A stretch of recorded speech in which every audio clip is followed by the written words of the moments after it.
자, 반갑습니다. 자, 오늘 우리가 해야 될 내용이 포트폴리오 이론 들어갈 차례 맞나요? 그렇죠. 포트폴리오 이론.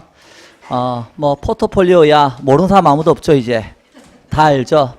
그냥 답만 콕콕 찍으면 되죠. 예. 뭐 간단한 거 아니겠어요? 예. 자, 그래서 우리 지난 시간까지 뭐에 대해서 이야기했냐면 투자 어디 할까 이런 걸 물었을 때 평균 분산결정법이라고 하는 거 있었죠. 평균 분산결정법은 다른 말로 지배 원리다 그러면서 평균이 기대되는 수익률이고 분산이 위험이다 그랬을 때 수익과 위험이 있을 때 어디 투자를 결정할지 하는 걸 알려주는 게 평균 분산결정법이었는데, 위험 회피형을 전제로 해서 수익이 동일하다면 당연히 뭘 택하는 것이고 위험이 작은 쪽을 택한다 그랬죠. 그럼 위험이 큰 게 있고 작은 게 있으면 위험이 작은 걸 선택하고 큰 걸 택하지 않으니까 이 점이 이 점을 만다 지배한다. 그래서 얘가 지배 원리였죠. 그래서 지난 시간에 위험이 같으면 또 뭘 택한다 그랬어요. 수익이 높은 걸 택하지 낮은 걸 택하지 않는다 그랬죠. 예, 지배 원리였습니다. 그리고 이런 것도 알려줬죠. 위험은 낮고 수익은 높은 투자 대안과 위험은 어때요? 높고 수익은 낮은 투자 대안이 있다. 그럼 뭘 택한다 그랬어요? 당연히 앞에 걸 택한다 그랬죠. 위험은 적고 수익이 높은 거. 그래서 요걸 택하고 요걸 택하지 않는다 그랬죠. 지배 원리입니다. 그래서 어떤 점이 어떤 점을 지배하는지 참 잘 알려줬는데 문제가 하나 있었죠. 뭐였어요? 위험도 높고 수익도 높고 이런 투자 대안하고 위험도 낮고 수익도 낮고, 자 이런 투자 대안이 있으면 이거 선택할 수가 있다 없다? 없다. 그래서 요거는 한계라 그랬죠. 그럼 이 한계가 있을 때 이 사이에서 답을 못 해주니까 그 한계를 극복하자 해서 등장한 것이 두 가지가 있었는데 그 중에 하나가 뭐였어요? 변이계수. 그래서 변이계수는 뭐분의 뭐? 기대 수익률분의 표준 편차다. 그래서 기대 수익률분의 표준 편차니까 결국 표준 편차가 위험이잖아요. 그래서 기대 수익률분의 뭐? 표준 편차 해가지고 이렇게 해서 얘가 뭐 20% 얘가 8%고 얘가 10% 얘가 5%다 하면 요거는 0.5고 요건 1분의 0.5고 요건 얼마? 0.4. 1분의 0.4다. 그러면 수익률 한 단위당 뭐의 크기를 알려주는 거니까 위험의 크기를 알려주는 거니까 이건 작은 게 좋다. 그래서 앞에 걸 택하세요. 뭐 이런 걸 지난 시간에 말씀드렸죠. 근데 변이계수는 두 개 중에 어때요? 하나를 선택할 수 있도록은 해주지만 위험을 줄이거나 이런 역할은 지금 못하고 있죠. 그래서 이제 등장한 게 뭐다? 포트폴리오라고 하는 것이다. 그러면 포트폴리오는 분산 투자된 자산의 조합으로서 여기 하나에 올인하지 말고 말하는 거요. A하고 B하고 이렇게 말아. 분산 투자하라 이렇게. 그럼 분산 투자하면 뭐 좋은 게 있으니까 분산 투자하라 그럴 거 아니에요. 그래서 이 포트폴리오 이론에서는 이렇게 분산 투자를 하게 되면 포트폴리오 이론에서는 위험을 크게 두 가지로 나누는데 하나는 무슨 위험? 체계적 위험. 체계적 위험은 분산 투자에도 피할 수 없는 위험이다. 그래서 이건 피할 수 없는 위험이다. 그래서 시장 전체에 영향을 끼치는 위험이고 뭐라고 생각하면 된다? 이것은 배라고 생각하면 된다. 배면 여기다 아무리 많은 자산을 뭐 해놨더라도 분산 투자해놨더라도 배가 가라앉아 버리면 이 위험은 피할 수가 없다. 그래서 체계적 위험은 피할 수 없는 위험이다. 이렇게 썼네요.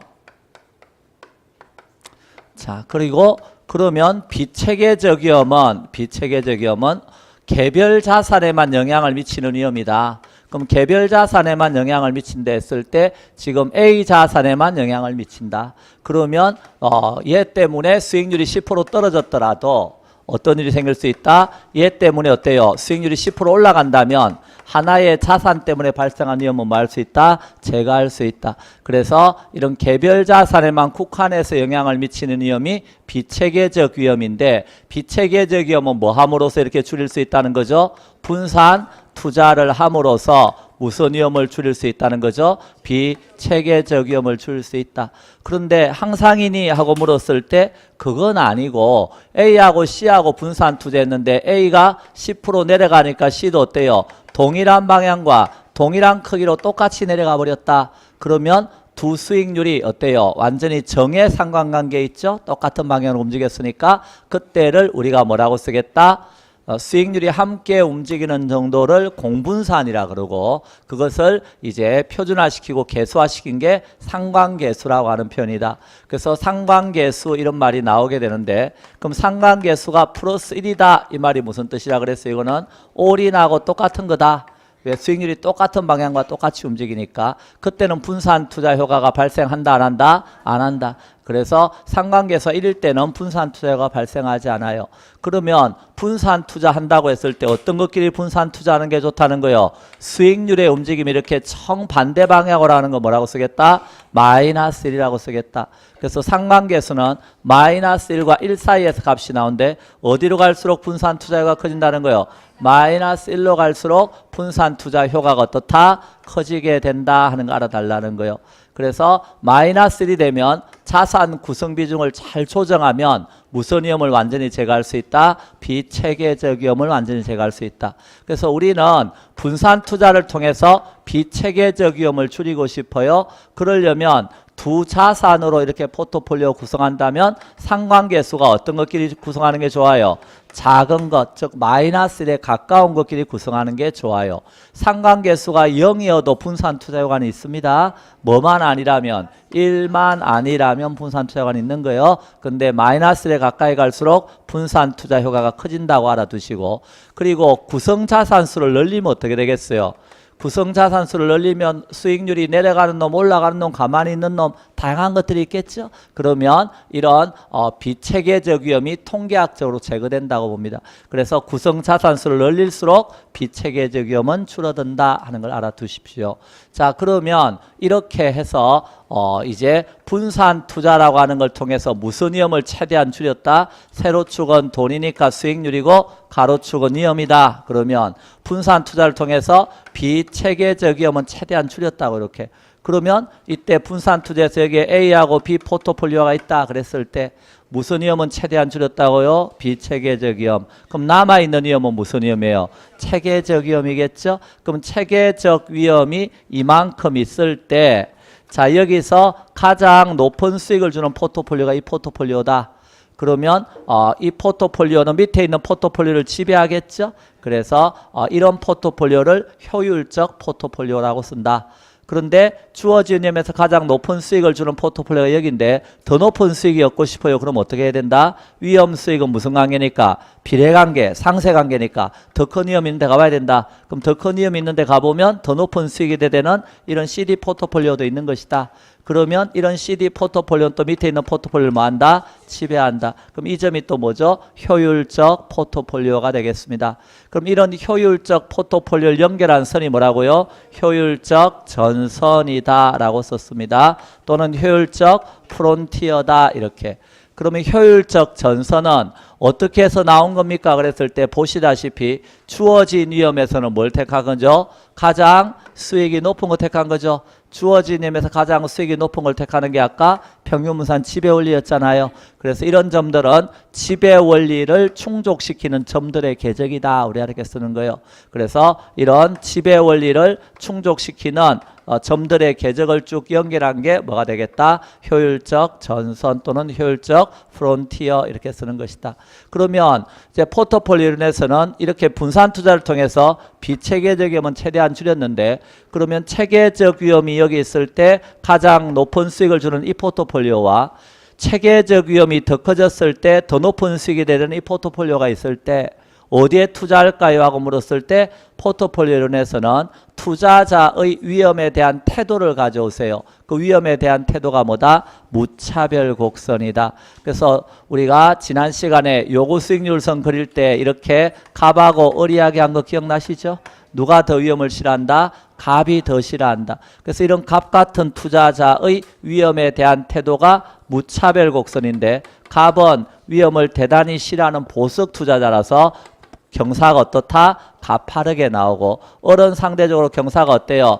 완만했죠? 자, 그래서 여기에서 어떤 거 효율적 전선과 무차별 곡선이 뭐하는 점? 접하는 점이 투자자가 감당할 수 있는 위험 수준에서 가장 높은 수익을 주는 것이다.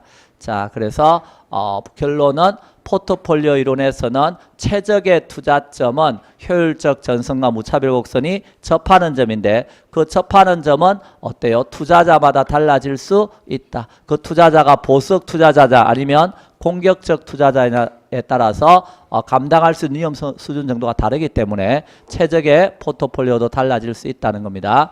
자, 그리고 부동산으로 포트폴리오 구성한다 했을 때 원래 이 이론이 주식시장에서 나온 이론입니다. 근데 부동산에도 적용이 될 수 있습니까? 그랬을 때 부동산은 부동성이 있어서 위험과 수익이 어떻죠? 다양합니다. 위치에 따라서. 또 용도의 다양성이 있어서 어떤 용도로 상업용이냐 주거용이냐에 따라 위험과 수익이 어때요? 다양할 수 있어요. 그래서 부동산도 이런 포트폴리오를 구성해 볼 수가 있다 하는 겁니다. 왜 똑같은 방향으로만 움직이면 포트폴리오 구성할 때 별 효과가 없다 그랬죠? 근데 위험이 다양하기 때문에 여기서 수익률의 움직임도 다양해질 수 있다는 겁니다. 그래서 포트폴리오 구성해 볼 수는 있습니다. 다만 한계는 있죠. 예. 자, 그렇지만 일단 그런 의미고요. 그 다음에 위험 말고 뭐도 알아야 돼요? 기대 수익률도 알아야 되겠죠? 위험하고 수익률 이야기니까. 그럼 포트폴리오의 기대 수익률 어떻게 구한다 그랬어요? 포트폴리오의 기대 수익률은 개별 자산 기대 수익률의 무슨 값이 된다? 가중 평균 값이 되는 것이다 하는 것을 알아두시면 됩니다. 그러면 개별 자산 기대 수익률 어떻게 구하는지 우리 배웠죠? 불황일 때, 호황일 때 기대되는 수익의 무슨 값? 가중 평균 값입니다. 그걸 다시 한 번 더 가중 평균한 겁니다. 자, 그러면 그런 마인드를 가지고 몇 번 문제 139쪽 19번 문제 풀 차례 맞나요? 자, 다음 중 부동산 뭐에 대해서? 포트폴리오에 대한 설명입니다. 자, 1번 부동산 포트폴리오의 총위험에는 무슨 위험이 있죠? 체계적 위험과 비체계적 위험이 있다. 맞다는 거 아시죠? 예. 자, 2번 개별 자산 수익률 간 상관계수가 어떨수록 작을수록 포트폴리오 위험 분산 효과는 크게 나타난다. 맞다는 거 알죠? 이제 예. 자, 3번 개별적인 부동산의 특성으로부터 야기되는 위험이 비체계적 위험이죠. 그건 뭘 통해서? 분산 투자로서 감소시킬 수 있다. 그렇습니다. 평균 분산 모형에 한계가 있었죠. 그래서 거기에 대한 대안으로서 포트폴리오가 등장했다. 맞는 말입니다. 상관계수는 뭐와 뭐 사이의 값을 갖죠? 마이너스 1과 1 사이의 값을 가지니까 5번 틀렸네요. 자, 20번 포트폴리오 틀린 거 1번 비체계적 위험은 모든 투자 부동산의 공통된 것으로 분산 투자에 의해서 제거될 수가 없기에 분산 불가능한 위험이다. 체계적 위험이라 그래야 되겠습니다. 예. 자, 1번 틀렸군요. 2번 포트폴리오를 구성하는 개별 투자 안의 상관관계가 완전 정해관계에 있지 않으면 완전 정해관계가 플러스 1이라 그랬어요. 그 말은 1만 아니라면 분산 투자를 통해서 위험을 줄일 수가 있다. 맞는 말입니다. 3번 체계적 위험이란 시장의 힘에 의해 야기되는 위험으로서 일반 경제 상황과 관련되며 체계적 위험이 클수록 요구 수익률은 커진다. 맞나요? 요구 수익률은 무위험률에다 뭘 더한 거죠? 위험 할증률 더한 건데 그때 요구 수익률에 반영되는 위험이 뭐라는 걸 알아달라 그랬어요? 체계적 위험이라 그랬어요. 비체계적 위험은 분산 투자 통해서 피하면 된다 그랬어요. 그래서 비체계적 위험이 무슨 위험? 피할 수 있는 위험이에요. 위험인데 피할 수 있으면 뭐 하면 되죠? 피하면 됩니다. 훌륭합니다. 돈 더 내놓으라 안 그래도 돼요. 근데 체계적 위험은요. 피할 수 없죠. 그러면 대가를 더 내놓으라고 요구한다는 거예요. 예, 피할 수 없으니까. 그래서 요구 수익률에 반영되는 위험이 무슨 위험이다? 체계적 위험입니다. 그러니까 체계적 위험이 커질수록 위험 할증률이 커지겠죠. 그러니까 요구 수익률도 커지는 거죠. 자, 4번 투자 대안별 위험이 동일하다면 뭘 택하겠어요? 수익률이 높은 거 택하겠죠. 예. 자, 5번 부동산 시장은 국제화된 여러 개의 시장으로 분리되어서 다양한 포트폴리오 선택할 수가 있다. 상가, 오피스텔, 뭐 주거용 이런 식 어때요? 포트폴리오 구성할 수가 있다는 겁니다. 예. 자, 21번 상관계수에 관한 설명인데요. 틀린 거 이제 공분사는 코베어런스 그래가지고 베어런스가 변동성이니까 코는 함께죠. 그러니까 함께 움직이는 정도, 스윙률 함께 움직이는 정도가 공분산이고 그걸 표준화시킨 것이 뭐다? 상관계수인데 뭐와 뭐 사이에서 값이 나온다고요? 마이너스 1과 1 사이에서 값이 나옵니다. 자, 2번 상관계수 값이 낮을수록 위험 감소 효과는요 커진다. 자, 3번 상관계수가 0인 두 자산으로 포트폴리오 구성했어요. 그럼 위험 절감효가 있어요? 없어요? 있다 그랬죠? 1만 아니면 있다 그랬습니다. 예. 자, 4번 상관계수 값이 1에 가까울수록 두 자산의 관계는 어때요? 밀접하다. 수익률이 함께 움직이는 그 정도가 거의 유사하시잖아. 1에 가까우면 1이 되면 똑같이 움직이는 거고 그러니까 아주 밀접한 관계가 있습니다. 자, 5번 완전 부의 상관관계에 있다. 즉 다른 말로 하면 상관계수가 마이너스 1이다. 이럴 때는 자산 구성 비중을 잘 조정하면 비체계적 위험을 0까지 줄일 수가 있다 하는 것입니다. 자, 틀린 것은 3번. 자, 22번 ABC 부동산 투자안의 수익률의 상관계수를 나타낸 표입니다. 자, 이에 관한 설명으로 옳은 것하고 물었습니다. 자, 1번 A 부동산과 A 부동산의 수익률의 상관계수 값은 얼마입니까? 얼마예요?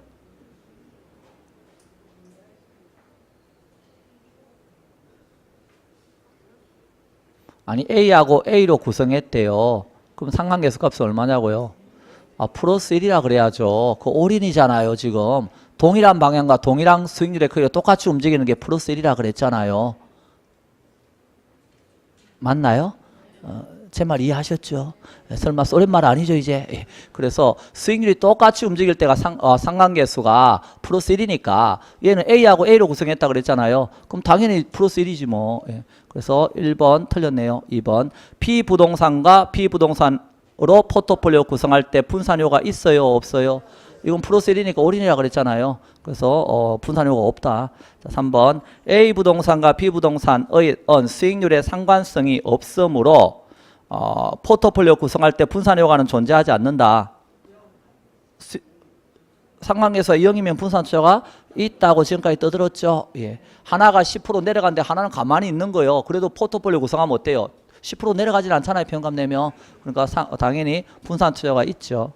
자, 3번 틀렸네요. 4번 A 부동산과 C 부동산으로 포트폴리오 구성할 때 투자 비중을 조절해서 체계적 위험을 0까지 줄일 수 있다. 갑자기 그런 말 하면 안 되죠. A하고 C가 마이너스 1이니까 그 위에서 비체계적 위험을 완전히 줄일 수 있다 그랬잖아요. 그러니까 체계적 위험 이런 말 하면 안 되잖아요. 자, 4번 틀렸네요. 5번 B 플러스 C 포트폴리오의 분산효과가 A 플러스 B 부동산 포트폴리오의 분산효과보다 더 크다. 어떻게 알아요 이걸? B 플러스 C 포트폴리오의 상관계수는 얼마예요? 마이너스 0.5 A 플러스 B는 0 마이너스 0.5 마이너스 1로 가까이 갈수록 분산투자가 커지는 거니까 5번이 맞는 거죠. 예, 그래서 답 5번. 이런 거 보면서 어때요? 안 배웠다 그러면 안 되죠. 다 배운 거예요. 예. 자, 23번 포트폴리오 이론에 관한 설명인데요. 옳은 것은 모두 몇 개인가? 기억번 부동산 상품을 지역, 유형 등으로 구분하여 부동산 포트폴리오 구성할 수가 있다. 그 말은 맞죠. 근데 다만 원래 이 포트폴리오 이론이 주식시장에 나온 거라 그랬죠. 부동산에 적용하는데 한계도 있다 그랬어요. 예, 그래서 어떤 한계가 있다 그랬어요. 부동산은 샀다 팔았다가 자유롭지 못하잖아요. 그래서 주식은 샀다 팔았다가 자유로운데, 그래서 주식은 단기 모형이지만 포트폴리오에서요. 부동산은 다기간 모형이고, 또 부동산은 투자자가 누구냐에 따라 세율이 달라질 수 있어요. 누진세 적용되고 막 이러니까 수익률을 계량하는 게 쉽지가 않을 수 있죠. 예. 자, 그리고 부동산 시장은 불안전한 시장이니까 이런 수익률을 계량하는 게 쉽지가 않다. 뭐 그런 단점도 있지만 부동산은 이제 유형별로 또 지역별로 위험과 수익이 다양하니까 포트폴리오 구성할 수는 있습니다. 기억번은 맞아요. 한번 투자를 분산하는 건 위험을 줄이는 방법 중 하나입니까? 그러네요. 자, 디귿번 포트폴리오 분산 투자를 통해 비체계적 위험뿐만 아니라 체계적 위험도 상쇄시킬 수 있다. 예, 그런 말 하면 안 된다 그랬죠. 예. 자, 리얼번 두 자산으로 포트폴리오 구성할 때 포트폴리오에 포함된 개별 자산의 수익률의 상관계수가 1이다. 그러면 분산 투자가 있다, 없다, 없다. 예, 리얼번 맞네요. 자, 미연번 기대 수익률의 분산 또는 표준 편차는 투자의 위험을 측정하는 전통적 방법이다. 맞다. 예. 아시죠? 예. 자, B번 위험 회피형 투자자 중에서 위험 회피형 중에도 누가 있다 그랬어요? 공격적인 투자자와 보수적인 투자자가 있다 그랬죠. 그래서 무차별 곡선이 이렇게 아래로 볼록한 우상향의 모양을 띠면 다 위험을 싫어하는 것들입니다. 그런데 경사가 어떨수록 가파를수록 더 위험을 싫어한다 그랬어요. 자, 위험 회피형 투자자 중에서 공격적인 투자자는 보수적인 투자자에 비해서 위험이 높더라도 기대 수익률이 높은 투자를 선호한다. 공격적인 투자자가 이 사람이잖아요. 보수적 투자자보다 위험이 크더라도 더 높은 수익이 되는 여기를 선호한다. 맞는 말 되겠습니다. 자, 따라서 옳은 것은 모두 5개인가요? 예, 5개. 자, 그 다음에 24번. 뭘 구하라고 돼 있죠? 다음에 정보를 참고해서 A, B에 각각 50%씩 투자한 포트폴리오에 뭘 구하세요? 기대 수익률을 구하세요. 그러니까 여기 포트폴리오 구성했는데 A하고 B로 구성했다 이거예요. 투자 비중이 A가 얼마라고요? 50%, B도 얼마? 50%래요. 그러면 요 포트폴리오에 뭘 구하세요? 기대 수익률을 구하세요. 그럼 개별 자산 기대 수익률의 무슨 값? 가중평균값. 그럼 A의 기대 수익률을 구해야 되겠죠?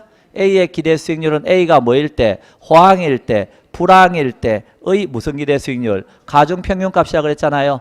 A가 호황이면 얼마예요? 20%. 보통이면 10%, 불황이면 마이너스 10%거든요. 그 옆에 발생 확률이 나와 있죠. 그걸 곱한 다음에 뭐하면? 더하면 그게 가중평균값이 되는 거예요. 그럼 호황일 때 20%의 확률이 반이니까 10%겠네요. 이해되셨죠? 호황일 때는 몇 프로? 10%. 그 다음에 보통일 때는 3 확률을 곱해야 되니까 10%에다가 0.3 곱하면 3%죠. 3%. 자, 그 다음에 또 몇 프로예요? 마이너스 2% 아시죠? 그러면 곱한 것을 뭐 하게 되면 더하면 이게 가중평균이라 그랬죠. 곱하고 더하고. 그러면 얼마가 나와요? 11%가 나오네요. 그러니까 A 자산의 기대 수익률은 11%인 거예요. 그럼 B 자산의 기대 수익률은요? 거기 30% 곱하기 확률 0.5니까 15%. 이해되시죠? 호황일 때 15%. 또 보통일 때는요? 지금 12%의 30%니까 3.6%가 되겠네요. 맞죠? 예. 자, 그 다음에 또 불황일 때는요. 마이너스 13%니까 20%하면 마이너스 2.6%가 되겠네요. 그럼 얼마예요? 15에서 1 더하는 거네. 16%인가 보네. 이해되셨죠? 예. 요거 하면 1이니까. 그럼 요거의 무슨 평균을 구하라고요? 가중평균. 가중평균은 여기 투자 비중 있죠? 비중을 뭐 한 다음에 곱한 다음에 뭐 하면? 더하면 가중평균이죠. 그러니까 여기다가 비중이 50%고 여기도 비중이 얼마고? 50%니까 곱하고 더하고. 그럼 얘 몇 프로요? 5.5%. 얘는 16의 반이니까 8%. 두 개 더하면 몇 프로죠? 13.5%. 자, 요렇게 구하라. 뭐 몰라서 틀리진 않겠죠. 시간상 뭐 시간이 좀 걸리니까 그래서 그렇지. 그래서 그렇게 구하시면 되고 그 25번 문제도 똑같은 문제니까 여러분이 어때요? 개별 자산 기대 수익률의 무슨 평균? 가중 평균의 상 구해 보실 것. 자, 26번. 다음 중 부동산 투자와 포트폴리오 옳은 것. 1번. 경기 변동, 인플레이션, 이자율 변화 등 시장의 힘에 의해 야기되는 위험으로 피할 수 없는 위험을 무슨 위험? 체계적 위험. 1번 틀렸네요. 2번 포트폴리오에 편입되는 투자안의 수가 늘면 늘수록 무슨 위험이 감소한다? 비체계적 위험이 감소하는 걸 포트폴리오 효과라 그러는 거예요. 2번 틀렸군요. 3번 포트폴리오를 구성하는 개별 투자안의 상관계수 값이 0만 아니라면 분산 투자가 위험을 줄 수 있다. 1만 아니라면 3번 틀렸네요. 4번 효율적 프론티어는 평균 분산 기준에 의해서 동일한 위험에선 최고의 기대 수익을 나타내는 포트폴리오 선택과 연결한 선이다. 조금 전에 여기서 요게 뭐라고 해서 효율적 프론티어라 그랬죠. 요거는 뭘 충족시키는 거라고요? 지배 원리를 충족시킨다. 지배 원리가 다른 말로 뭐였어요? 평균 분산 결정법이었죠. 그래서 주어진 위험에서는 가장 높은 수익을 주는 것, 주어진 위험에서는 가장 높은 수익을 주는 점들을 연결한 선이다 이런 뜻입니다. 그래서 그 말은 맞는 말이 되겠습니다. 자, 그 다음에 5번 투자자 자신의 무차별 곡선과 효율적 프론티어가 교차하는 점이 최적의 포트폴리오다. 이렇게 교차하는 이런 걸 말하는 거예요. 이 점이 아니라 그랬죠. 접하는 점이 최적의 포트폴리오입니다. 그러므로 옳은 것은 이건 4번으로 보셔야 되겠습니다. 자, 27번. 1,000억 원의 부동산 펀드 빌딩 ABC로 구성되어 있다. 다음 중 옳은 것 이래 물었네요. 예.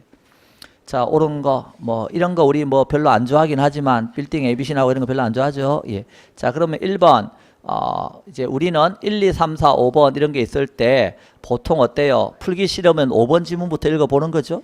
자, 5번에 뭐라고 써놨어요? 부동산 펀드에 빌딩 D를 추가로 편입하면 이 펀드의 비체계적임은 감소할 것이다. 맞나요? 맞네. 예. 구성자산수를 늘리면 비체계적임이 줄어든다고 설명했으니까 답은 5번이네. 갑자기 기분이 좋아지기 시작하면서 어때요? 너 5번이구나. 알았다. 넘어간다. 왜? 뒤에도 똑같이 28번, 29번 계속 물어놨다. 그러면 또 28번 또 물어냈네요. 이번에는 ABC 대신에 뭐라고 써놨어요? 아파트, 상가, 오피스텔 이렇게 써놨나요? 갑자기 또 읽기 싫어지니까 몇 번부터? 5번부터. 일단 틀린 건지 맞는 건지 읽어봐야 될 거 아니에요. 틀린 거 찾으라고 되놨나요? 예, 그래요. 그럼 5번 읽어봐요. 금융상품과 결합한 포트폴리오를 구성할 때 타 금융상품 수익률과 상관계수가 높은 아파트가 다른 부동산보다 좋은 포트폴리오 구성 대상이 된다. 위에 박스 하나도 안 읽고도 우리는 상관계수가 뭐해야 작아야 좋은 포트폴리오라고 지금까지 배웠는데 높은 이렇게 써놨으니까 갑자기 기분이 좋아지기 시작하면서 네가 답이구나 이렇게. 맞나요? 예, 그래서 우리가 100% 다 뭐 확실하게 아니더라도 어때요? 답 같은 거 찾을 수 있는 능력만 있으면 답 찾는다니까요. 예. 근데 문제 한번 봅시다. 그 1번은. 하나만 자세히 봅시다. 자, 1번 거기 아파트는 다른 부동산에 비해서 저위험 저수익 투자 상품이나 상가 오피스텔에 비해서는 실제 수익률이 기대 수익률에 가까울 가능성이 크다. 맞나요? 아파트 봐봐요. 그 수익률하고 표준 편차가 위험이잖아요. 다른 것보다 커요? 작아요? 작아요. 보면 보이잖아요. 12, 14, 13보다는 작다는 거 알고요. 7이 15, 16보다는 작다는 거 알잖아요. 그러니까 저위험, 저수익 상품이라고요. 그런데 표준 편차가 뭐예요? 위험이죠. 위험은 우리가 예상했던 기대치에서 뭐 하는 거라고요? 벗어나는 정도라 그랬잖아요. 표준 편차가 제일 작잖아요. 그러면 상가와 오피스텔에 비해서 실제 수익률이 기대 수익률에 가까울 가능성이 어떻다는 거예요? 크다. 이게 안 벗어나니까 많이. 그 말 이해되죠? 그래서 1번은 맞는 거예요. 2번 평균 분산결정법에 따르면 투자자는 오피스텔을 투자 대상에서 배제하고 아파트와 상가 중 하나를 선택하려고 할 거다. 평균 분산결정법은 지배 원리잖아요. 오피스텔을 배제한다고 써놨죠. 왜 배제할까요? 그 상가하고 비교해봐요. 수익률이 높은 건 뭐예요? 아니 수익률이 높은 게 뭐냐고. 상가예요, 오피스텔이에요. 상가가 수익률이 높죠. 그럼 평균 분산결정법에서 아까 이런 경우 있었잖아요. 여기 수익률이 더 높은 건 지금 상가죠. 위험은요? 어디가 더 높아요? 오피스텔 더 높나요? 그럼 위험은 더 작은 건 뭐예요? 상가잖아요. 그러니까 상가가 오피스텔보다 어떻다는 거예요? 수익률은 높고 위험은 작은 거예요. 그럼 이거 선택해야 안 해요? 저는 오피스텔을 가리키고 있었어요. 상가를 선택하는 거죠. 오피스텔 선택하지 않죠? 왜? 얘는 위험하고 수익은 적으니까 이거 왜 택하냐고요. 그러니까 당연히 이거 택하겠죠. 그런데 이제 상가하고 아파트하고 비교해봐요. 상가는 뭐도 높아요? 수익률도 높고 위험도 크잖아요. 아파트는요. 수익률도 작고 위험도 작죠. 그럼 이 둘 중에서는 어때요? 지배가 안 되잖아요. 그러니까 오피스텔은 배제하고 뭐 중에서 선택을 해야 될 거예요? 아파트나 상가 중에서 이제 선택하려고 할 거겠죠. 어떤 걸 선택할지는 투자자 위험에 대한 태도에 따라 달라질 수 있겠지. 자, 그래서 2번은 맞고요. 합리적인 투자자라면 아파트하고 상가 중에서 위험 한 단위당 기대 수익이 높은 것으로 추정되는 아파트에 우선적으로 투자할 거다. 요 변이계수 이야기를 지금 하는 거예요. 변이계수는 뭐분의 뭐라 그랬어요? 기대 수익률분의 표준 편차라 그랬죠. 그래서 변이계수는 수익률이 뭐일 때? 1일 때 뭐의 크기라고요? 위험의 크기라고요. 그런데 요 표현은 지금 뒤집어 놨잖아요. 위험 한 단위당 뭐의 크기? 기대 수익률의 크기라고 써놨잖아요. 그럼 이건 변이계수에 뭐라는 거예요? 역수라는 거예요. 역수. 역수니까 이거는 뭐가 나와야 돼요? 위험분의 수익률이 나와야 되겠죠? 이해되셨나요? 그러면 아파트는 위험이 7%고 수익률이 몇 프로예요? 7% 위험 수익률이 10%잖아요. 아파트에서. 보입니까? 예. 그럼 상가는요? 15분의? 그러면 이건 큰 게 좋아요? 작은 게 좋아요? 큰 게 좋은 거예요. 변이계수가 위험이니까 작은 게 좋으면 역수니까 위험 한 단위당 수익률의 크기잖아요. 그러니까 어디가 더 커요? 7분의 10이 더 크잖아요. 15분의 14보다. 그러니까 뭘 택해야 되는 거예요? 아파트를 택할 거다. 맞는 말입니다. 예. 자, 4번. 아파트, 상가, 오피스텔 모두 수익률의 움직임은 채권보다 주식과 유사하다. 그건 어떻게 알아요? 그 옆에 보면 타 금융상품의 수익률에 상관계수가 있잖아요.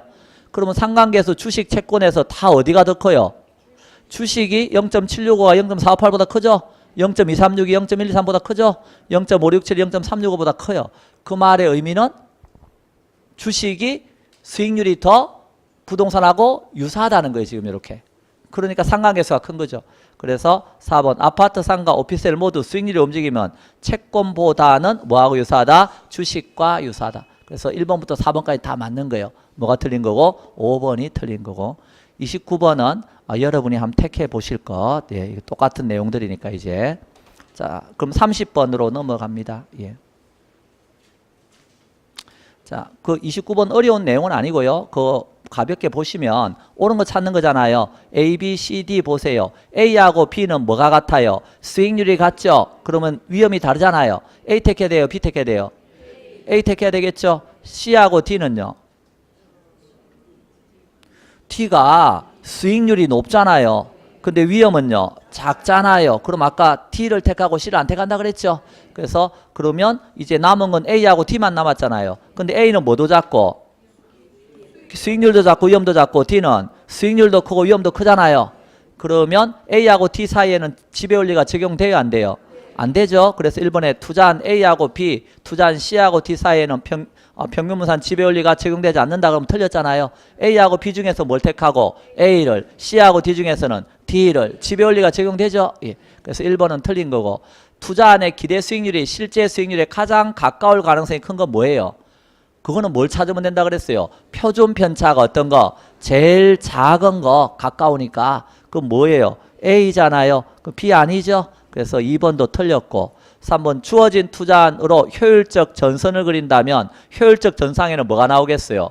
여기가 A라면 여기가 뭐요? D. 요거는 서로 지배되지 않는다 그랬죠? 그래서 B하고 C가 아니라 뭐가 나와야 돼요? A와 T가 나와야 되겠죠. 4번 투자안 A하고 T의 기대 수익률과 표준 편차를 고려할 때 투자자의 위험 회피 정도에 따라 선택이 달라질 수 있다. 요렇게 돼 있을 때 보석 투자자는 여기, 공격적 투자자는 여기 해서 어때요? 5등을 택할지는 투자자의 위험에 대한 태도에 따라 달라지니까 4번이 맞는 거죠. 예. 자, 변동계수가 변이계수니까 여러분이 그럼 풀어보실 것. 자, 넘어갑니다. 예. 자, 그러면 이제 어디가 끝난 거예요? 포트폴리오가 끝났죠. 그럼 그 다음에 어디로 넘어가면 돼요? 화폐의 시간 가치로 넘어가면 됩니다. 이제 그래서 화폐의 시간 가치는 뭐 많이 바라지도 않는다 그랬죠. 하나만 잘 아시면 된다 그랬어요. 그 하나가 뭐예요? 알고 있다 돈을 바탕으로 해서 알고 싶다 돈을 찾는 거라 그랬어요. 화폐에는 뭐가 있다는 거 알고 있죠? 일시불 또 연금이 있다는 거 알고 있죠? 자, 일시불과 연금이 있고 시간 가치에는 현재 가치와 현재 가치를 줄여서 현가, 미래 가치를 줄여서 내가. 그래서 여기서 알고 있는 돈을 하나 주고 뭘 준다고요? 알고 있다 돈을 하나 줍니다. 그럼 알고 있다 돈을 줬으니까 그걸 바탕으로 해서 뭘 찾으라는 거요? 알고 싶다 돈의 크기를 찾으라는 거요. 그런데 그러려면 이자율하고 뭐가 필요하다? 기간, n 기간이 필요하게 되는 거다. 그래서 이때 공식이 있었죠. 알고 있다 돈에다 뭐만 곱하면 알고 싶다 개수라고 하는 것만 곱해주면 알고 싶다 돈이 나온다. 이렇게. 그러면 알고 있는 돈이 일시불의 현재 가치랍니다. 그럼 일시불의 현재 돈을 알고 있는 것이죠. 일시불의 무슨 돈? 현재 가치를 알고 있어요. 이렇게. 그럼 알고 싶은 돈은 뭐요? 요 돈 현재 돈을 이자율 R%로 N년 동안 적립해 놓으면 미래에 이만한 돈이 될 수 있나요? 그래서 미래로 보내면 이자가 붙는다 그랬죠? 이자 붙여서 미래로 보내면 이만한 돈이 된다고요. 그럼 요 돈의 크기가 알고 싶은 돈이죠? 그러면 거기다 뭐만 곱해주면 되는 거요? 알고 싶다 개수니까 뭘 곱해줘야 돼? 요 돈이 일시불로서 미래돈이잖아요. 일시불로서 내가죠? 미래돈이니까 당연히 여기다 뭘 곱해주면 일시불에 내가 개수라고 하는 것만 곱해주면 일시불에 무슨 돈이 미래돈이 나온다는 거예요. 예를 들어서 이자율이 10%고 뭐 기간이 1년이다 그러면 요 돈 개수는 알고 있는 돈의 크기를 1로 놓으라 그랬어요. 그러면 알고 있다는 무조건 뭐라고요? 1. 그럼 1 곱하기 네모는 네모니까 요 동그라미 크기가 일시불의 무슨 개수? 내가 개수가 되는 거다. 그래서 현재 돈 1원을 이자율 10%로 1년 동안 은행에 넣어놓으면 1년 후에 찾으러 가면 1.1원 돼 있다. 이렇게. 그게 일시불의 무슨 개수라고요? 내가 개수다. 만약 1원이 아니고 1억을 넣어놨으면 1년 후에 찾으러 가면 1억 1,000만 원 찾을 수 있다. 땅 1억 주고 사놨는데 지가가 10%씩 올라간다. 1년 후에 얼마 돼 있다? 1억 1,000만 원 돼 있다. 이런 식으로 응용하면 된다는 거예요. 그리고 2년 동안으로 어떻게 되겠어요? 얘가 2년으로 바뀌면 요거는 1.21원이 돼 있다. 여기 1원 이자 10%에 10%가 또 붙어서 그래서 복리를 말하는 거다. 그래서 이런 식으로 이자를 붙여주게 되고 그래서 일시불의 내가 개수는 1 플러스 R의 N우성이 된다. 1년이면 0.1, 1성, 2년이면 0.1에 2성, 그럼 1.1 이런 식으로 3년까지 가면 얼마 된다 그랬어요? 요 정도까지는 상식적으로라도 알고 있어야 된다. 예, 우리 상식 있는 사람이잖아요. 예, 자, 그래서 요렇게. 자, 그런데 이제는 반대로 미래돈을 알아요. 요 돈을 알아요. 그런데 뭐가 궁금한 거요? 이 돈을 뭐해서 미래돈 아는 거 아니에요? 미래돈을 뭐해서 이때 R은 이제 할인율이 되는 거요. 할인해서 N년 후에 요 돈을 할인해서 현재로 고치면 얼마가 될까? 이게 궁금하다는 거요. 그러면 거기다 뭘 곱하면 된다 그래서 알고 있다 에다가 일시불의 무슨 개수? 현가 개수라고 하는 것만 곱해주면 일시불의 무슨 가치? 현재 가치가 나오게 되는 거다. 그럼 일시불의 현가 개수는 얘하고 역수니까 요 역수관계라 그랬죠? 그래서 일시불의 현가 개수는 뭐가 되는 거요? 1 플러스 R의 N우성분의 1이 되는 거다. 근데 그걸 다르게 말하면 이 돈을 뭐 하는 거와 똑같다. 나누어 주는 거와 똑같다. 역수 곱해주는 것은. 그래서 여기 1 플러스 R의 N우성 분의 1 요 놈은 뭐하고 똑같다고? 이 돈을 나누어 주는 것과 똑같아서 제가 현가 이런 말이 나오면 뭘 생각하고? 할인이라는 말을 생각하시고 그러면 미래돈을 할인해서 현재로 고치면 얼마가 될까 하는 걸 알려주는 거다. 그러면 1년 후에 1원 알고 있는 돈은 무조건 1원이니까 요 1원을 할인해서 현재 돈으로 고치면 얼마쯤 돼요? 0.9090 이렇게 나간다. 할인되니까 1보다 작아진다 그랬죠. 2년 후에 1원이면 0.82 얼마 나간다. 3년 후에 1원이면 0.75 얼마 나간다. 자, 그래서 요게 일시불의 현가계수다. 일시불의 현가계수 무슨 뜻이라고요? N년 후에 1원을 뭐해서 할인해서 현재 돈으로 고치면 요 동그라미 크기가 곧 일시불의 무슨 계수다? 현가계수다. 자, 일시불 말고 뭐도 있다고요? 연금도 있다. 그럼 생각을 해보시라 그랬어요. 일시불 말고 연금이 있으면 여기 연금이라는 돈을 알고 있다고 생각해 보세요. 연금은 한 개가 아니라 여러 개죠. 그럼 뭐가 궁금한데 하고 물었더니 뭐가 궁금하대요? 요 연금이란 돈이 있는데 요 돈 알고 있는데 요 연금을 뭐해서 할인해서 현재 한꺼번에 받고 싶대요. 그럴 수도 있나요? 할인해서 현재 한꺼번에 받고 싶대요. 그럼 얘 이름은 뭐가 되겠어요? 연금의 무슨 가치? 현재 가치가 되겠죠? 연금을 할인해서 현재 한꺼번에 받는 거니까. 그러면 요 연금은 지금 알고 있는 돈이라 그랬죠? 알고 있는 돈 얼마씩? 1원씩 받을 연금은 알아요. 근데 그 연금을 현가 그럼 할인이잖아요. 할인해서 현재 한꺼번에 받고 싶어요. 그럼 여기다가 뭐만 곱해주면 돼요? 연금에다가.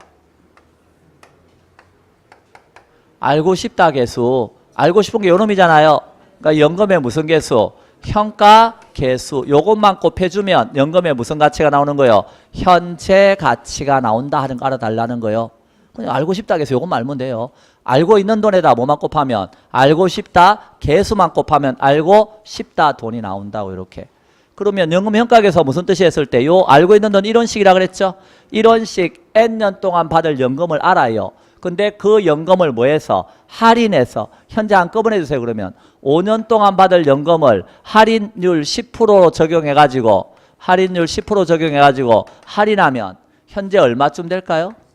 그게 3.79 얼마 정도 된다 그랬어요. 5보다는 작은 돈이 나와야 된다 그랬죠. 뭐 되니까? 할인되니까. 그래서 여기는 뭐 얼마가 5보다는 작은 돈이 나와야 된다는 마인드는 있어야 된다고요. 자, 근데 이번에는 연금은 알고 있는데요. 요 연금을 뭐 할 수 있어요?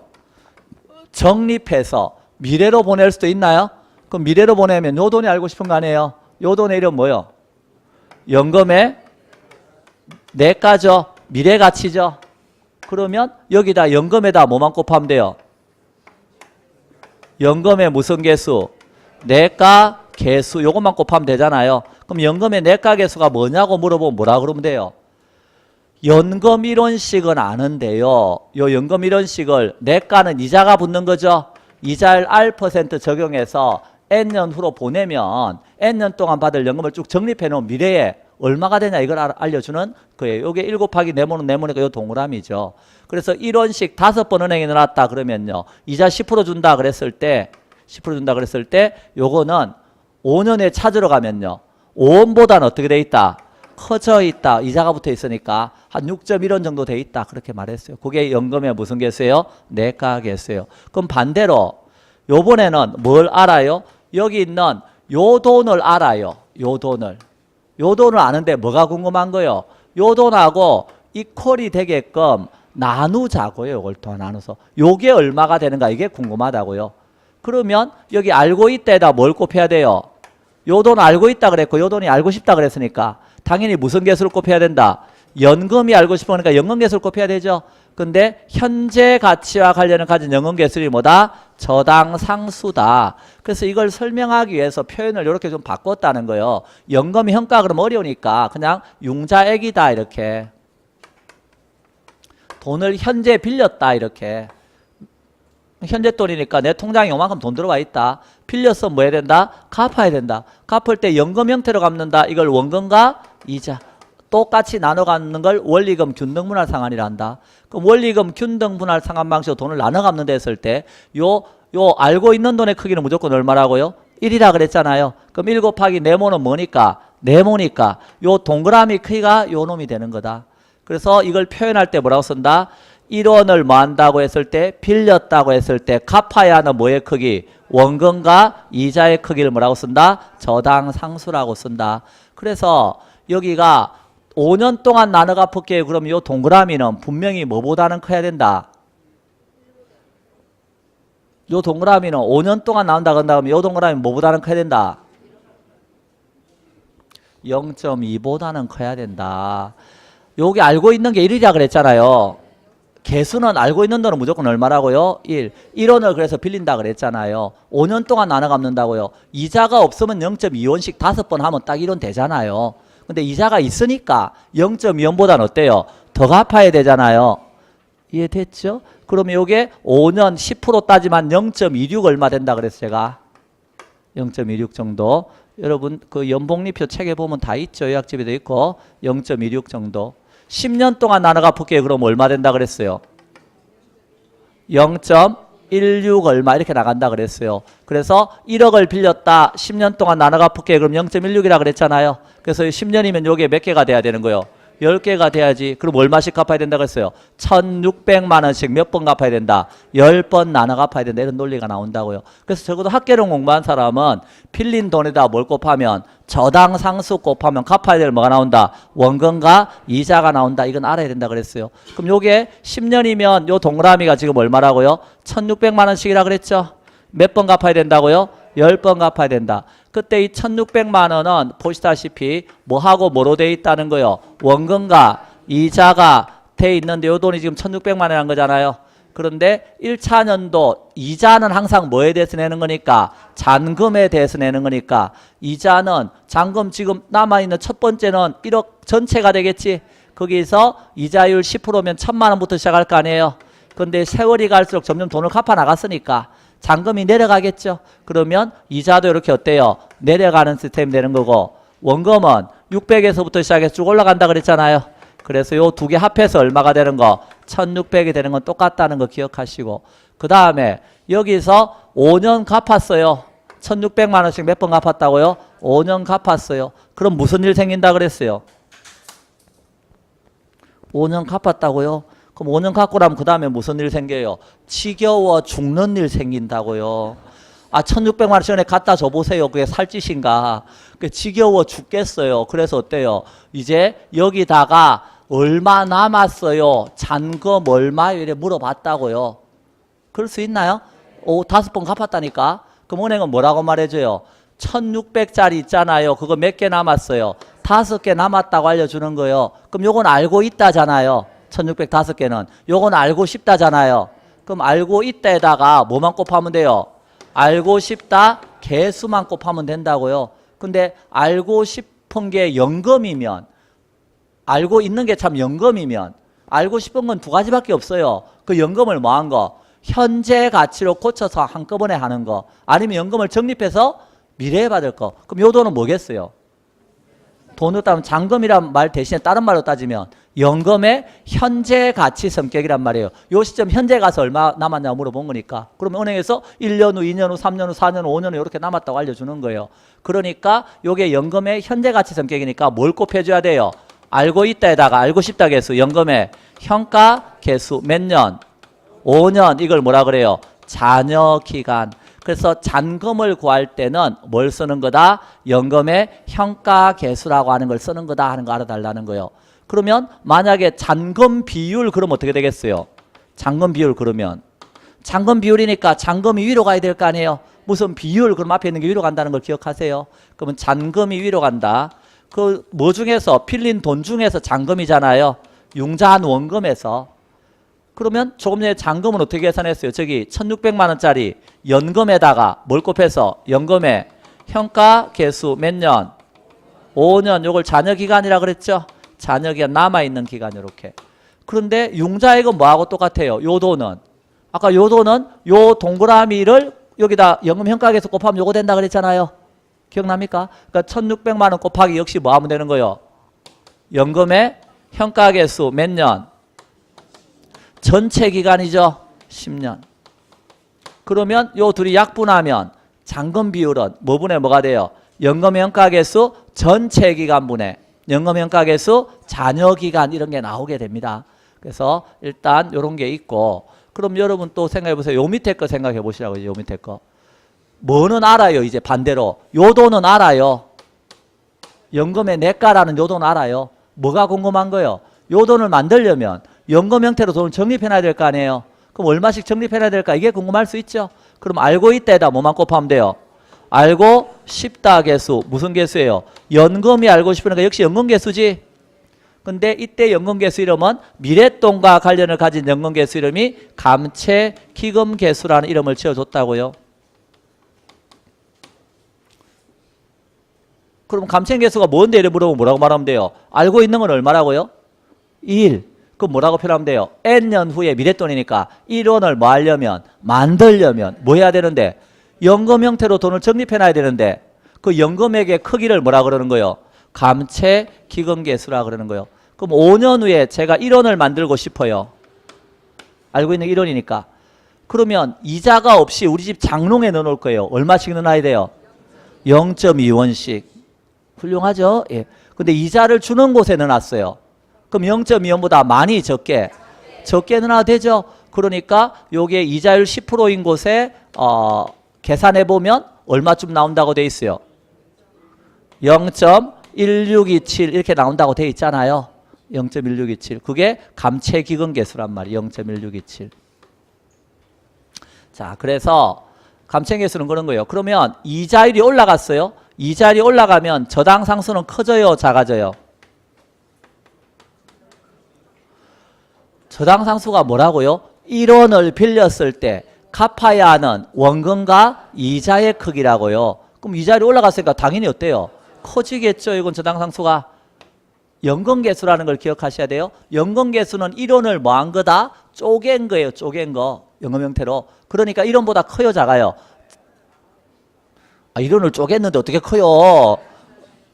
1원을 쪼개보세요. 이렇게 5개로 쪼개, 10개로 쪼개봐요. 작아지겠지? 이해됐나요? 그래서 요거는 저당상수는 커지는 거예요. 근데 감채계수는요. 아까 뭐라고 했어요? 이자가 없으면 0.2원인데 이자가 있으면 0.2원보다 작아졌잖아요. 그럼 이자율이 높으면 높을수록 어떻게 되겠어요? 적립해 놓은 돈도 작아되죠. 이자가 많이 붙으니까.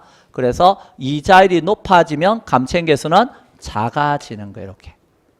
그래서 그런 논리가 여러분 머릿속에 들어오면 아주 쉬운 거예요. 이게. 자, 그 다음에 뭐 평생 가도 어려울 것 같아요. 이게 사실 평생 가도 좀 어렵긴 해, 이게. 그래서 그 은행 뭐 직원들도 잘 헷갈리는데 우리가 그래서 결론 우리에서 역수관계는 알아야 된다. 그래서 감내, 현저 기억납니까? 감채계수 역수는 뭐라고요? 연금의 내가계수고 기억나시죠? 요렇게 역수관계라고요.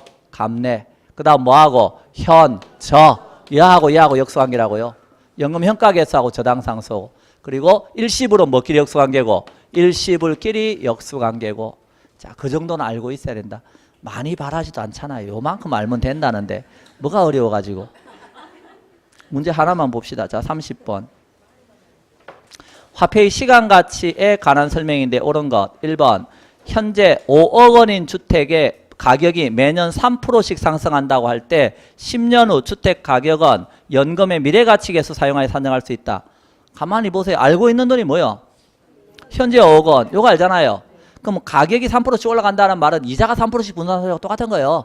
이자 3% 줬을 때 10년 후 가격이 알고 싶잖아요. 그러니까 이거는 지금 일시불의 현재 가치는 아는 거고요. 여기 이자 3%씩 준다고 했을 때 10년 후에 요 돈이 얼마가 될까 이게 궁금한 거라고요. 그럼 일시불의 미래가치가 궁금하죠. 그때 필요한 개수는 뭐예요? 알고 싶다 개수니까 일시불의 무슨 개수? 내가 개수를 가져와야지 뭐.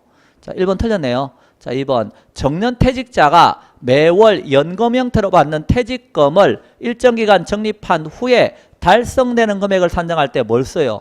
이거 보세요. 정년퇴직자가 뭐는 알아요? 연금을 이렇게 쭉 적립한대요. 그럼 일정 기간 후에 달성되는 금액이 요 금액이잖아요. 그럼 요 금액을 구할 때 쓰는 개수는 뭐예요? 연금의 내가계수라는 걸 기억하셔야 돼요. 그리고 여러분 머릿속에 항상 뭐가 떠 있어야 돼요? 감채계수하고 저당상수는 연금계수라는 걸 기억하셔야 돼요. 알고 싶은 돈이 뭐예요? 연금이라는 걸 자꾸 기억하시라고요. 알고 싶다 개수니까. 이해되셨나요? 감채기금계수하고 저당상수는 무슨 계수라고요? 연금계수라고 제가 써놨잖아요. 알고 싶다 개수니까 알고 싶은 돈이 뭐라는 거? 연금이라는 거예요. 그러니까 매 기간마다 어쩌고 저쩌고 그게 알고 싶어 이런 말 나오면 뭐예요? 그거는 연금이지. 그때는 저당상수 아니면 뭐예요? 감채계수란 말이에요. 이해됐나요? 근데 연금을 뭐 적립한다든지 이해됐나요? 또는 연금을 할인해서 현재 가치를 구한다든지 이러면요. 연금 현재 가치나 연금의 미래 가치가 알고 싶은 거잖아요. 그러니까 그 2번 자세히 보면 정년퇴직자가 매월 연금 형태로 받는 퇴직금을 매월 연금 형태로 받는 퇴직금이니까 한마디로 그게 뭐요? 연금 이렇게 딱 알아야죠. 그러니까 연금을 뭐 한다고요? 적립한다고요. 그러면 뭐가 알고 싶어요? 달성되는 금액을 산정하고 싶다 그랬잖아요. 그럼 연금을 쭉 적립해 놨을 때 미래에 얼마가 되는가 이게 알고 싶다는 거예요. 그때는 연금의 무슨 개수? 내가계수가 필요하죠. 그러니까 현가계수 그랬으니까 틀렸고 2번. 3번 10년 후에 20억이 될 것으로 예상되는 상가 건물의 현재 가치를 산정할 때 뭐가 필요해요? 10년 후에 20억이 될 것으로 10년 후에 20억은 아는 거 아니에요. 요거의 무슨 가치? 현재 가치가 궁금한 거니까 그때 필요한 것은 일시불의 현가계수예요. 이해됐나요? 만약 문제에서 10년 후에 20억을 만들기 위해서 매년 얼마씩 돈을 넣어놔야 됩니까? 이래 물어보면 그건 연금이 알고 싶으니까 그때는요. 감채기금계수 이렇게 나가야 되겠죠. 그러니까 무슨 돈이 알고 싶은지 잘 보시라고요. 4번 정년퇴직자가 매월 200만 원씩 20년 동안 받게 될 연금을 일시불로 환원한 액수는요. 뭐가 알고 싶어? 매월 200만 원씩 20년 동안 받는데요. 그걸 뭐 하고 싶어요? 지금 요거 아는 거 아니에요? 매월 20만 원씩, 200만 원씩 20점만 받는데요. 연금을 아는 거죠. 그걸 지금 한꺼번에 받고 싶어요. 이렇게. 그때는 연금의 현가계수예요. 왜? 얘가 연금이잖아. 이해됐나요? 연금의 무슨 가치? 현재 가치가 알고 싶으니까 연금의 현재 가치 계수 써야 되겠죠? 자, 그래서 이거는 4번도 틀렸네요. 5번 주택 마련을 위해서 은행으로부터 원리금 균등분할 상환 방식으로 주택 구입 자금을 대출할 받은 가구가 매월 상환하는 거면 매월이니까 그게 뭐예요? 연금이잖아요. 그때 그 필요한 개수가 뭐라고요? 저당상수라는 건 알아달라는 거예요. 현재 돈을 빌렸죠? 그리고 현재 가치와 관련을 가진 연금 개수는 저당상수다. 그런 거 보면 얼마나 쉬워요. 재밌으니까 계속 풉시다. 31번. 자, 부동산 하계수 이용하는 자본하는 개수는 자 1번 연금의 미래가치 개수는 감채균 개수에 역수한 게 있다. 맞나요? 감내. 미래가치가 내라 그랬죠? 감내. 맞네. 1번. 2번 미래에 사용할 금액을 정해놓고 이를 적립하기 위해서 매기 적립금을 계산할 때 쓰는 개수는 미래에 사용할 금액 정해놓고 요걸 만들기 위해서 적립하는 금액이니까 무슨 개수? 감채기금 개수. 연금이 알고 싶은 거 아니에요? 그러니까 미래돈과 관련을 가진 연금 개수는 감채기금 개수예요. 자, 2번 틀렸네. 3번 연금의 현재 가치 개수는 융자의 잔금을 계산할 때도 이용되는데 연금의 현재 가치 개수 역수는 일시불 현재 가치 개수이다. 연금의 현재 가치 개수 역수는 뭐라고요? 저당상수죠. 앞에 말은 맞죠? 연금 현가 개수는 뭐 계산할 때도 쓴다고요? 잔금 계산할 때도 쓴다고요. 그러니까 맞는 말인데 뒤에 말이 틀렸죠. 일시불은 뭐끼리 역수관계라고요? 일시불끼리 역수관계라고요. 자, 그래서 연금의 현가 개수는 저당상수하고 역수관계입니다. 4번 대출 원금의 감채 기금 개수 곱하면 매기마다 상환할 금액을 알 수 있다. 대출 원금에 뭘 곱하면 저당상수를 곱하면 매 기간마다 갚아야 될 연금액을 알 수 있다. 예. 자, 그래서 4번 틀렸네요. 5번 연금의 미래가치 개수를 이용해서 대출 금액과 잔금 비율을 구할 수 있다. 아까 잔금 비율 뭐 갖고 구했어요? 이거 구해놨잖아요. 연금의 무슨 개수? 현가 개수 갖고 구한다고요. 이해되셨죠? 예, 그래서 이건 연금 현가 개수입니다. 자, 옳은 것은 1번. 자, 32번. 화폐의 시간같이 틀린 거 1번. 감채은 개수는 연금 현가 개수의 역수이다. 틀렸네. 아까 감내라 그랬잖아요. 예, 그래서 1번 틀렸고. 자, 1에서 잔금 비율 차감한 값이 상환 비율이다. 그건 상식이에요. 1에서 잔금이 70% 남았다. 그럼 몇 프로 갚았어요? 30% 갚았지. 그걸 뭐 맞나요? 그래서 잔금 비율하고 상환 비율 합하면 얼마예요? 1. 그래요. 그래서 그렇게 이해하시면 되죠. 자, 3번. 연금의 내가 개수는 자, 보세요. 연금의 무슨 개수예요? 내가 개수죠. 알고 싶은 돈이 뭐요?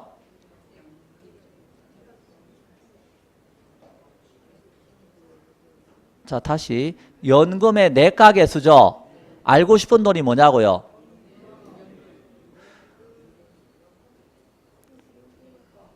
자, 따라합니다. 알고 싶다 개수. 자, 따라 해봐요. 알고 싶다 개수. 그러면 개수 앞에 있는 돈이 무슨 돈이에요? 알고 싶은 돈이에요. 됐나요? 도대체 몇 번을 말해야 돼요? 양심 있으면 좀. 자, 다시 봐봐요. 양심도 없어 진짜. 동그라미 3번 연금의 무슨 개수라고요? 내가 개수죠. 그럼 다시 물어볼게요. 알고 싶은 돈이 뭐예요? 연금의 내가라고요. 그러니까 연금의 무슨 가치가 알고 싶어요? 미래 가치가 알고 싶잖아요. 그럼 알고 있는 돈이 뭐예요? 연금. 연금의 미래 가치가 요게 알고 싶은 거니까 연금은 몇 개짜리인지 알아야 될 거 아니에요. 알고 있는 게 연금이라고요. 그러면 개수는 알고 있는 돈의 크기를 얼마로 놨다고요? 1로 놨다고요. 그럼 뭐를 아는 거예요? 연금 1원씩은 아는데 요 놈을 이자율 R%로 N년 동안 적립해 놓으면 미래 이만한 돈이 된다 그랬죠? 그게 연금의 내가 개수란 말이에요. 머릿속에 자꾸 생각을 해보시라고 그림을 보시면서. 그래서 연금의 무슨 개수? 내가 개수는 매년 얼마씩 1원씩 받게 되는 연금을 요거 놈을 알잖아요. 이자율 R%로 N년 동안 뭐 해놨다고요? 적립해놨다고요. 그럼 N년에 달성되는 금액이 있겠지? 그게 연금의 무슨 개수다? 내가 개수다. 그러니까 여러분 머릿속에서 그 하나만 알고 싶다 해서만 잘 알면 이거 쉽다니까요. 예. 자, 그 다음에 저당 대부액 중에서 미상환된 원금을 뭐라 그래요? 잔금이라 그러고 잔금이 차지하는 비율은요. 잔금 비율이지. 자, 5번 저당 상수에다가 대출 원금을 곱하면 매년 또는 매월 갚아야 될 상환액이 나오나요? 요게 저당 상수에다가 융자액만 곱하면 원금만 곱하면 갚아야 될 원가이자가 나오잖아요. 이게 월 저당 상수면 월마다 갚아야 될 원가이자가 나오는 거고 연 저당 상수면 연마다 갚아야 되는 원가이자가 나오는 거예요. 자, 잠깐 쉬었다 합시다. 예. 이거 지우지 마세요. 지우면 또 내 머릿속에 지우게 될까 봐 걱정이야.